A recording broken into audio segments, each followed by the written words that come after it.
मेरे पैसे दिलाइए, मैं बहुत मजबूर हूँ। मेरा इनने बहुत ज़िंदगी झंड कर दी है, इतनी मजबूर हूँ सर मैं। मेरे दोनों बच्चों का मेरा एडमिशन भी नहीं हुआ और मेरे बच्चों की फीस भी बाकी है। મને જાનથી મારી નાખવાની આજુબાજુ પટાણે ધમકી આપી ને એનો ઘરવાળો બી મને ધમકી આપે છે ને મારું કોઈ સાંભળતું નથી. તો મેં કંટાળીને છેલ્લે આ વસ્તુ કદમ ઉપાડ્યું કે હવે મારે જીવવાનો કોઈ અધિકાર નથી ને બધી રીતે મને ખોટા કેસમાં ફસાવવાની ધાક ધમકી આપી ને બસ એનું ટાર્ગેટ એક જ છે કે આ માણસને મરી જાય નકર તો આને હું મારી નાખીશ. તો પછી હું બહુ કંટાળી ગયેલો. નમસ્કાર, હું છું જાવેદ સૈયદ. છેલ્લા 3 દિવસથી જોઈ રહ્યા છો આરજુ ખાન વિવાદ લઈને આરજુ ખાન પણ સામે આવી છે, પરંતુ આક્ષેપ પ્રતિ આક્ષેપો થઈ રહ્યા છે કે વ્યાજ છે, નફો છે, કેટલા પૈસા છે. કાલે આરજુ ખાન અમારા સ્ટુડિયો પર આવ્યા હતા, આજે આવ્યા છે સદ્દામ. એમના સાથે વાત કરીશું. ભાઈ, ખાસ કરીને તો પહેલા આપનું નામ જણાવો. शेख सादा उस्मान गनी मेरा नाम है. मैं जुआपुरा में रहता हूँ. फ्रूट का कारोबार है मेरा. ઘણા દિવસની જે ચર્ચા ચાલી રહી છે કે આરજુ ખાન કેટલા માંગે છે, શું સચ્ચા હકીકત શું છે? મેં આરજુ ખાન જોડેથી 10 લાખ રૂપિયા લીધેલા છે. એમાં એણે 2 લાખ રૂપિયા કાપીને 8 લાખ રૂપિયા મને આપેલા છે. 8 લાખની અંદર મેં 4 લાખ ને 65,000 રૂપિયા આપ્યા છે, જેનું મારી જોડે બેંક સ્ટેટમેન્ટ છે પૂરેપૂરું. એક્સિસ બેંક, યુનિયન બેંક અથવા ગૂગલ પે, ફોન પે થી મેં પૈસા આપેલા છે. તો એના જે કાપીના પૈસા, બીજા પૈસા છે એ બી મેં આપવાનું કીધું છે, એને ના નથી પાડી. પણ અસલમાં એણે જે મારા ઉપર રેપ્યુટેશન મારું ખરાબ કર્યું છે, મારી ઇજ્જત ને મને બદનામ કરવી છે. ને કાલનું એક એનું વિડીયો હતું જેમાં એ કહે છે કે હું મૈસૂર, મહારાષ્ટ્ર કે રાજસ્થાન કે પંજાબ એની જોડે હતી. એ તદ્દન ખોટી વાત છે ને ખોટી રીતે મને ફસાવવામાં આવે છે.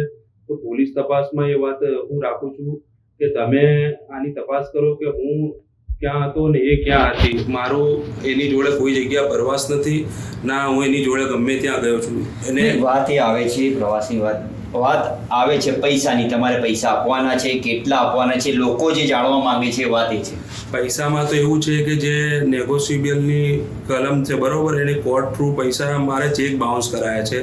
તો મેં એને એક ટાઈમે ના જ પાડેલી કે તમે ચેક મારા ના નાખતા, હું તમને પૈસા આપવા ના નથી પાડતો. પણ એને ચેક બાઉન્સ કરાયા અને ખોટી રીતે મારી ઉપર આટલા બધા એક્સેપ્ટ ને આક્ષેપો લગાયા છે ને. પરંતુ આજે બી મીડિયા મારફતે એણે કીધું કે આ ચોર છે. એટલે મેં ચોર નથી, મેં એના પૈસા ખાધા નથી ને એની 4 લાખ ને 62,000 આપ્યા છે.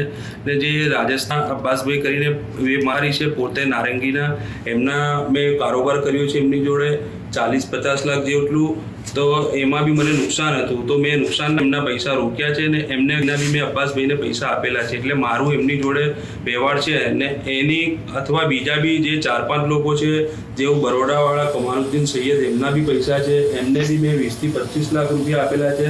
એમ કરીને મેં પૈસા કોઈના ખાધા નથી, પૈસા બધાને આપેલા છે. નફા પેટે આપેલા છે અને વ્યાજ પેટે બી આપેલા છે. પરંતુ જે નફો કે છે તો મને સામે નુકસાન છે, તો તમે સામે નુકસાનમાં બી મારો સાથ સહકાર આપો. પણ એ લોકો સાથ સહકાર નુકસાનમાં આપવા તૈયાર નથી. એના માટે મારે વ્યાજનું એ લોકોનું કહેવું પડ્યું ને વ્યાજ ઉપર જ ખરેખર આ વ્યાજ જ કહેવાય એક જાતનું. ને ખોટી રીતે આક્ષેપો જે લગાયેલા છે આરજુ ખાન પઠાણે, એ પોલીસ તપાસમાં આવવું જોઈએ કે હું ગમે ત્યાં એ કહે કે મહારાષ્ટ્ર છે કે મૈસૂર કે રાજસ્થાન કે હૈદરાબાદ, પણ મારું લોકેશન તપાસ કરો, એનું લોકેશન તપાસ કરો. અથવા કે કહે છે કે ગઈ છું તો કોઈ હોટલના પ્રૂફ હોવા જોઈએ એની જોડે, કે કોઈ પણ જાણકારી હોવી જોઈએ કે એકબીજાનો ફોટો વિડીયો ગમે તે વસ્તુ હોવી જોઈએ. બીજી એક વાત લોકો જાણવા માંગે છે ભાઈ કે તમે જે પૈસા લીધા છે, આત્મહત્યાનો પ્રયાસ કર્યો છે, બરાબર છે, એ સંદર્ભે લઈને કેમ આવું કદમ તમે લીધું? બસ મેં કંટાળી ગયેલો ને મને જાનથી મારી નાખવાની આરજુ ખાન પઠાણે ધમકી આપી ને એનો ઘરવાળો બી મને ધમકી આપે છે. हेलो हेलो हाँ भाई, इमरान बोलता हूँ मैं। हाँ बोलो इमरान भाई। क्या हुआ भाई, अब काय के पैसे ले गया तुझसे सारे भाई? तो उनको खबर है ना भाई, सब खबर नहीं है तुम्हारा? क्या खबर है भाई? है व्यवहार किससे होता है, आदमी से होता है कि औरत से होता है भाई? आदमी चीज होता है ना भाई। तो बेवो को इतने सारे कोई रकम तूने लेने की हो भाई तेरे? हैं? वो मेहसाणा वाले जगह पे तूने फंसा दिया इसको। और मैंने फंसाया? पर तूने ही फंसाया ना, पैसे तो तू ले गया, तूने ही फंसाया ना, क्या इसने हाँ लिया? चलो वादा नहीं इमरान भाई, मैं ही बोलता हूँ रविवार को मैं आता हूँ बरोबर, तुम भी रही हो हाजिर ही, फिर बैठ के ना बात करते हैं कि जो भी उसका मैं निकाल उसको भी कर। मार डालूंगा ना, तेरे को भी मार डालूंगा अगर मेहसाणा को वाला आकर मेरे घर पे। तो मैं तो चोखा बोलता हूँ, बरोबर मैं बरोबर। रकम नहीं रखूंगा, कोई इतनी बड़ी रकम है, कोई चूत अभी ये वहां चुदा रकम है। यहाँ 500 रुपए की दत्ता चिल्लाती है, तेरे को 10-15 लाख दे दिए ना, और तू ले कैसे गया वो मेरे बिना, मेरे हाजिरी बिना पैसे तू? वादा नहीं, मैं आता हूँ रविवार को, फिर चलो ना भाई बात करते हैं कि जो भी है, बरोबर। यहाँ क्या बात करते हैं, यहाँ खाने पे लाले पड़े ले, यहाँ तेरे बात करने की है। यहाँ पोजीशन दिखे तूने घर की भिखारी बना दिया। है, क्या करने का भाई तेरा? हाँ कर दूंगा मैं, ना थोड़ी बोलता हूँ भाई तुम्हारे को। अरे फिर ये तू पैसे देने की बात कर भाई, हाँ पैसे देने की बात करता हूँ मैं, रविवार को आता हूँ बरोबर, जो भी हो। करके मेरे मेहसाणा वाला पहले पता उनको मैं हाँ मेहसाने वाले का बता देंगे, इसमें मेरे को थोड़ा टाइम दिला दियो बरोबर, फिर जो भी है बैठ के बात कर लेते हैं। टाइम दिला दूं मैं, वो मेरे को टाइम देंगे तो मैं तेरे को टाइम दूंगा। अरे मेहसाणा वाले का पैसा दे देंगे, नहीं इनका जो तुम्हारा पैसा हैगा ना आपा का, उसमें टाइम मेरे को दिला दियो, मैं यूँ बोलता तू हूँ। मेहसाणा वाला कब क्लियर कर गया ये बोल मेरे को। मैं रविवार के दिन आ जाता हूँ। अगर मेरा छोकरा गया तो मैं हाँ। मार डालूंगा, तेरे को भी मार डालूंगा। मैं तो क्या बोलता हूँ, मेरी औलाद गई तो नहीं होएगा भाई ऐसा कुछ भी। भले जेल में जाना पड़े तेरे, ठीक है भाई। चलाता नहीं हूँ जरा भी, जितना धरती बाहर रहता हूँ ना इतना भले जेल में रहूंगा, वो पोसाएगा मेरे को। ठीक है क्लास कर दूंगा ना, तेरे को भी क्लास कर दूंगा। अरे हाँ इमरान भाई, मेरा खोपड़ा बहुत गैला, इतने सारे रकम को थोड़ी देते हैं। ये मंदी के अंदर भेड़ चोट ने उठा के दे दिया। ठीक है चलो वादा नहीं, मैं रविवार के दिन आता हूँ भाई बरोबर, जो भी कर दे भाई। रविवार के दिन मैं दोपहर में आऊंगा 3-4 बजे। रविवार को फोन चालू रखियो भाई, मैं तो हाँ। बोलता हूँ, वो 3-4 बजे 5 नहीं बजना चाहिए भाई। हाँ नहीं बजे इमरान भाई। हाँ बस, अरे मुझे पता नहीं है, उसको बड़ौदा का घर मुझे मैं लेके चली हूँ तुम्हें। वो तेरे ले आने का, मेरे को सब चीज़ तेरे ले आने का। हाँ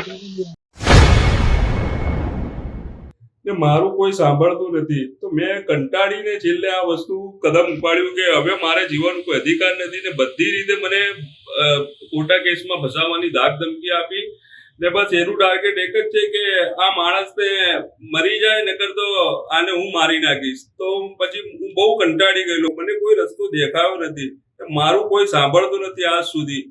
તો એટલે મેં છેલ્લે કંટાળીને આ પગલો ભર્યો છે. પણ હું હર્ષભાઈ સંઘવી ગૃહમંત્રી છે જે રાજ્યના, એમને અપીલ કરું છું કે મારી આ ફરિયાદ લે ને મારું એફઆઈઆર ફાટે ને હું ખરેખર બહુ જ ત્રાસ આ હજુખાન પઠાણનું છે ને એ જે વિડીયો ફોટો મીડિયામાં દેખાડે છે એના ઉપર જ લોકો જોઈ શકે છે કે કેટલું નાંગું પહેર્યું છે ને ક્યાં સુધીની હકીકત છે. ખરેખર પોલીસ તપાસમાં આ બધી વસ્તુ હોવી જોઈએ. એ તો બધું જ કહે છે કે મારી જોડે આને આવું કર્યું એવું કર્યું, પણ એ પોલીસ તપાસનો વિષય છે, એના કહેવાથી કંઈ થાય નહીં.